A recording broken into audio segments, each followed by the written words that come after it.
Bonjour chers amis, je voudrais que nous parlions ce mois-ci de cette grande question qui est autour des grands-parents, ces personnes d'une autre génération et ces personnes qui prennent tant de place dans notre société. D'abord parce qu'ils sont numériquement de plus en plus nombreux, puisque la vie s'est allongée, que par ailleurs on a aussi de moins en moins d'enfants, de jeunes enfants, ce qui veut dire que la pyramide des âges commence à bien s'inverser.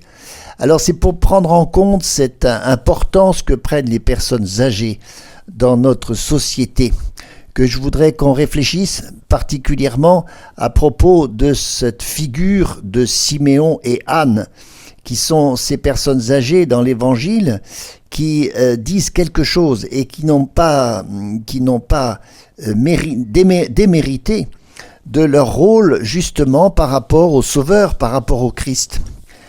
Alors les grands-parents aujourd'hui, c'est clair que s'il faut faire quelques constats, ils sont dans un monde qui peut les affoler parce que ce monde s'est beaucoup transformé, le sécularisme a beaucoup grandi, on dit que les églises se vident et notre monde a cessé d'être chrétien. Donc pour tous ces grands-parents chrétiens, est-ce qu'il n'y a pas justement comme des bases qui sont en train d'être ébranlées ? On dit que Dieu est mort, en fait c'est pas vrai du tout, il est bien vivant. Voilà pourquoi il faut, je dirais, remonter le moral des personnes âgées, des grands-parents, parce qu'ils ont en eux une grâce qu'il faut absolument reconnaître, développer et porter. Et c'est encore en m'accrochant à cette image de Siméon et Anne, fidèles à la prière dans le temple, qui ont accueilli ce jeune ménage, Joseph et Marie avec l'enfant, que je vois là une scène qui peut nous bouleverser pour retrouver la place que doivent avoir les grands-parents. Parce qu'ils sont en fait l'espérance du monde. Siméon et Anne, ces grands-parents-là, je les appelle grands-parents, c'est parce qu'ils ont une place, la place que devraient avoir les grands-parents. Eh bien, Siméon et Anne sont du côté du Nouveau Testament, c'est-à-dire qu'ils sont ouverts tout à fait à la nouveauté. La preuve, c'est qu'ils ont su la discerner sur ce couple, cette petite enfant qui est venue les visiter dans le temple. Voilà pourquoi les grands-parents, je le redis, ils sont d'une importance aujourd'hui qui est trop méconnue. Et particulièrement quand leur foi continue à les faire vivre. Cette foi qu'ils ont pour mission justement de transmettre. La foi de Siméon et Anne, quelle force là, qui a certainement fait beaucoup de bien à Joseph, Marie et l'enfant. Être chrétien aujourd'hui, si nous sommes grands-parents, c'est être ainsi de la même façon porteur d'une espérance. Comme le disait Rémi Brague, notre seule existence est un défi pour le monde. Il disait ça des chrétiens. Donc saisissons-nous de ce défi, parce qu'il nous appartient. Il nous appartient alors que souvent on n'a pas trop désiré cela. Vous savez bien qu'on n'est pas grands-parents parce qu'on l'a désiré. C'est parce que nos enfants sont devenus adultes et qu'ils ont eux-mêmes des enfants que tout d'un coup nous avons basculé dans ce monde des grands-parents. Nous changeons de génération et il y a donc cette rencontre des générations qui ne se fait pas assez, qui se fait mal, quelquefois aussi qui porte beaucoup de souffrance. Parce qu'il y a un conflit des générations, de fait. Les choix que font nos enfants se sont trop éloignés des choix que nous avions faits nous-mêmes. Alors cela peut créer des tensions, en tout cas aussi des souffrances. Et la rencontre des générations, c'est aller vers un apaisement, vers une interpénétration des intérêts et des forces que possède chaque génération. Pourquoi ? Parce que aussi dans notre monde, parce que les jeunes générations sont peut-être plus perdues qu'elles ne l'étaient autrefois, parce que justement ces jeunes générations sont demandeurs aujourd'hui. C'était pas le cas dans les années 60, 70, les 30 glorieuses, vous savez, la mentalité de 68, où on a voulu se passer au contraire des anciens. C'est cette mentalité qui a duré un certain temps, où on n'avait pas besoin du passé, et donc on allait refaire un monde tout neuf, à notre façon, enfin bien meilleure. Voilà, ça, il y a des périodes dans l'histoire où les générations se séparent parce que les jeunes générations n'ont plus besoin des générations plus anciennes et elles leur disent. Alors ça crée le jeunisme. Le jeunisme qui existe encore parce que c'est ce qui est jeune qui a de l'avenir et les vieux, voyez bien qu'on s'interroge si vraiment c'est pas important de leur permettre de mourir. Voilà, dans cette société qui semble justement dénigrer la vieillesse, que dans l'autre sens, on s'aperçoit que les générations qui montent sont dans une attente énorme de sens, de valeur. Et ces générations plus récentes ont bien compris que le bonheur, ça se trouve dans la famille. Et la famille au sens large, parce que ces générations, ils veulent de l'amour, et ils le veulent pour toujours. Ils ont une certaine admiration de la fidélité. Et la fidélité, c'est une vertu qui est très souvent portée justement par les grands-parents. C'est peut-être parce que les générations qui arrivent ont peur de l'avenir qu'il faut que nous leur parlions de l'avenir. Parce que nous sommes mieux armés, non pas pour comprendre l'avenir, mais en tout cas pour l'envisager dans de la foi et de l'espérance. Parce que sinon, pourquoi serions-nous fidèles ? Je sais qu'il y a des personnes âgées qui pensent à se supprimer parce que justement elles ont été abandonnées par les générations suivantes. Mais ce n'est pas le cas de la plupart d'entre nous. Je dis nous parce que moi-même je me considère aussi comme un grand-père, je suis grand-père. Et cette génération Z qui est là, qui nous sollicite, on lui a beaucoup dit que la guerre était à nos portes, que l'Occident ça ne valait plus rien, que le terrorisme était là, que l'insécurité régnait partout. En plus, on leur a beaucoup parlé du réchauffement climatique et de l'avenir de la planète qui est terriblement menaçant. Comment n'aurait-elle pas envie de venir en parler avec nous ? Parce que nous pouvons avoir peut-être des avis qui sont plus assagis. Voilà. Et donc cette rencontre des générations, le pape François en a beaucoup parlé. Vous savez, le pape François a beaucoup parlé aux grands-parents. C'est lui qui a institué justement la fête de Anne et Joachim pour honorer cela. Il a du moins la mémoire de Anne au départ, puis ensuite qui est devenue Anne et Joachim. Eh bien, cette mémoire est devenue fête depuis pas très longtemps. Et puis cette journée mondiale des grands-parents aussi qu'il a instituée. C'est dire que le pape François a compris très bien l'importance de cette génération que l'on a trop mis sur le côté du chemin.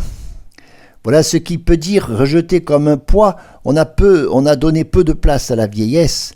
Dans le péril de l'hiver démographique et le mythe de la jeunesse éternelle, donnons aux personnes âgées le sentiment de ne pas être un poids.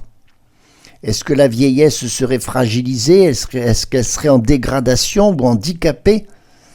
Alors que nous avons besoin d'unité des divers âges, parce que justement la vie s'est allongée et l'enfance s'est réduite.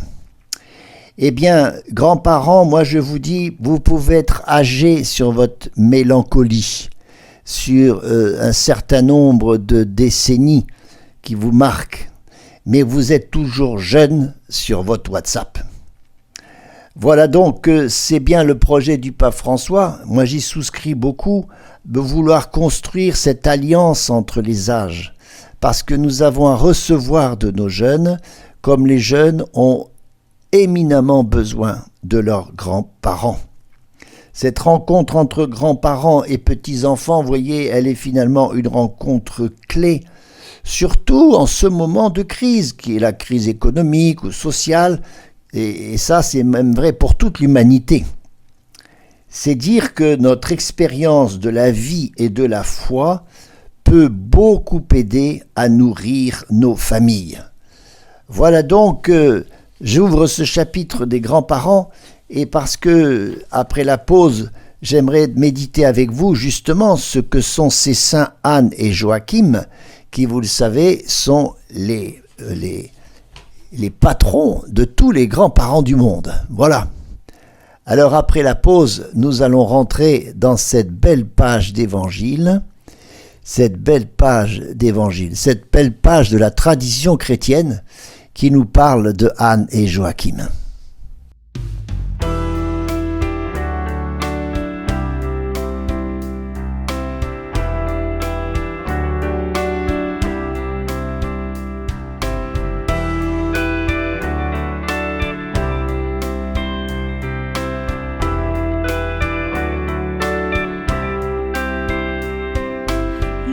Marchons vers ta lumière, nous proclamons tes louanges.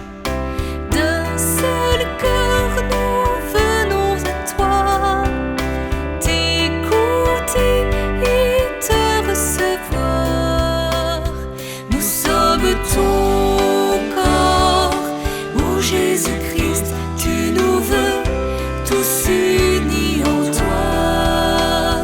Nous sommes ton corps, ô Jésus-Christ, tu nous veux tous unis en toi. Nous sommes enfants d'un même Père, appelés chacun par son nom. Nous répondons et nous venons dans la foi et dans la confiance. Nous sommes ton corps, ô Jésus-Christ, tu nous veux tous unis en toi. Nous sommes ton corps, ô Jésus-Christ, tu nous veux tous unis en toi. Saint-Esprit, viens prier en nous. Nous avons besoin de ta grâce. Tu es celui qui nous libère pour nous aimer comme des frères. Nous sommes ton corps, ô Jésus-Christ, tu nous veux tous unis en toi. Nous sommes ton corps, ô Jésus-Christ, tu nous veux tous unis en toi.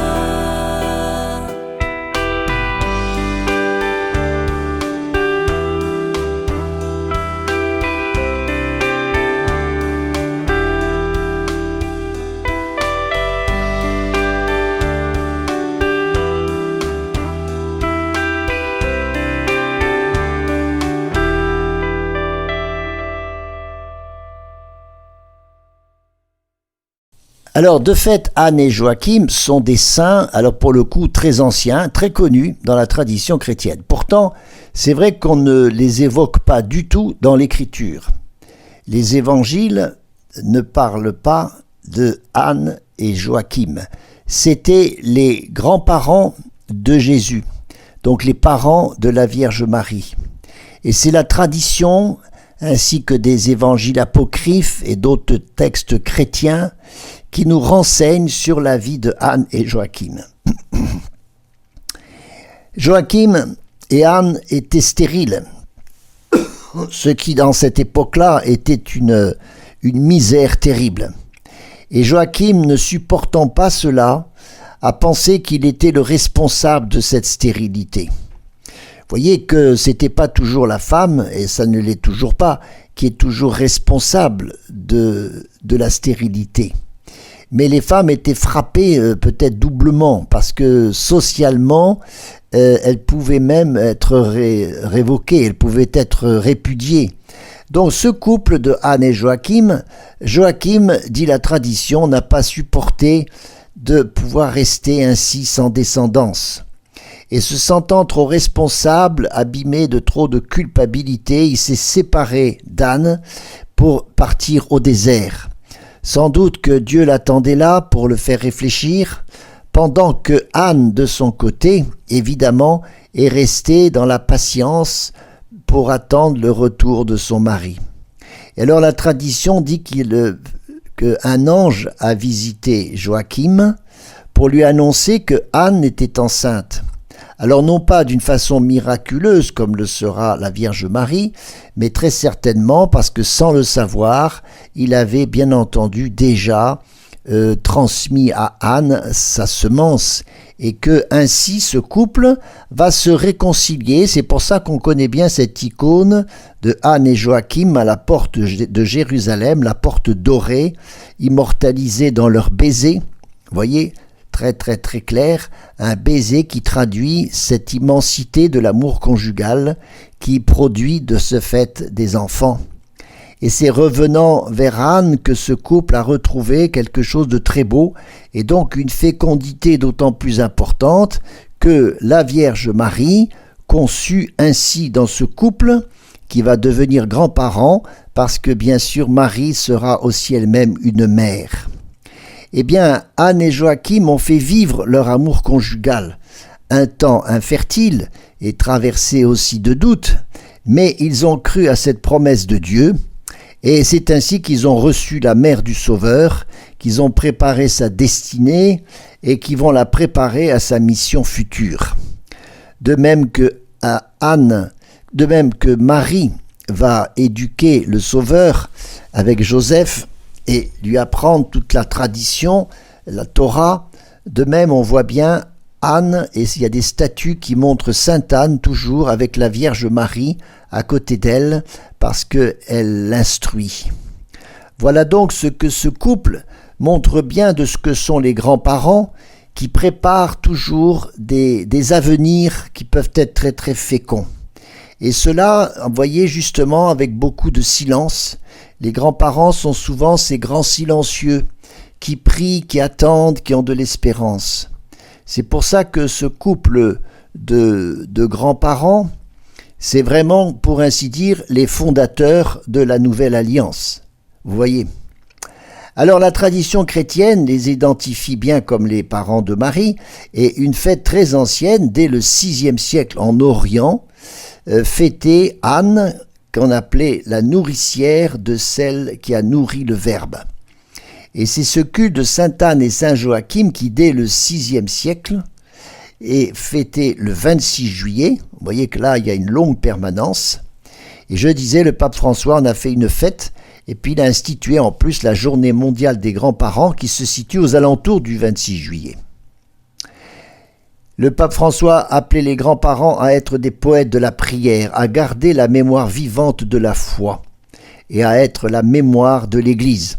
Ce sont les fameuses sentinelles de prière dont parlait déjà aussi Jean-Paul II, à cause de cette sagesse qui a été éprouvée par leur expérience. Voilà donc Anne et Joachim qui sont vraiment nos modèles pour être grands-parents.